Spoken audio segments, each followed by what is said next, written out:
ગામડાનો ધબકાર ચેનલના સૌ ખેડૂત મિત્રોને જય માતાજી। મિત્રો આજે 20 એપ્રિલ કપાસ બજારની વાત કરીએ તો મિત્રો 1800 વાળા પહેલાં યાર્ડ જોઈએ તો ચાવરકુંડલામાં 1060 મણની આવક હતી। 1450 થી 1800ના ભાવ હતા। બાબરામાં 5000 મણની આવક હતી। 1490 થી 1810ના ભાવ હતા। જામજોધપુરમાં 1200 મણની આવક 1400 થી 1810ના ભાવ હતા।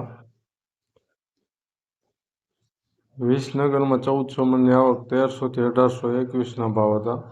ગોંડલમાં 1300 મણની આવક 1051 થી 1804ના ભાવ હતા। અમરેલીમાં 3500 મણની આવક 950 થી 1845ના ભાવ હતા।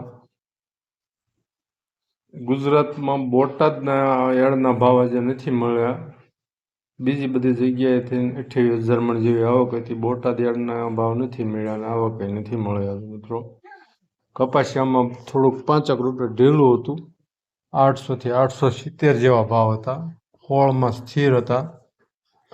ખુલ્લા બજારમાં રૂ ગાંસડીના ભાવમાં 250 રૂપિયાનો વધારો હતો। 60800 થી 61200 હતા।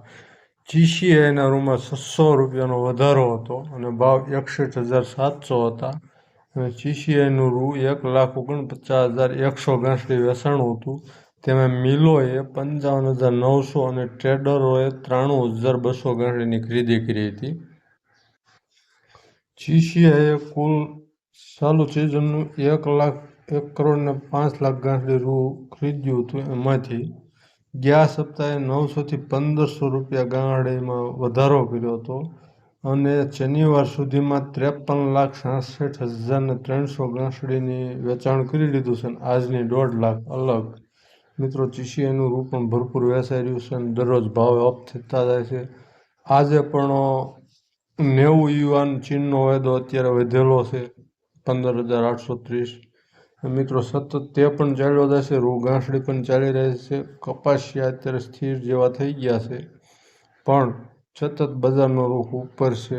વૈશ્વિક બજારો પણ ચડી રહ્યા છે। આપણે સવારે ફેસબુક પેજ ઉપર જોઈશું વૈશ્વિક બજારના ભાવ। ચેનલને સબસ્ક્રાઈબ કરજો, ફેસબુક પેજને ફોલો કરજો। જય માતાજી।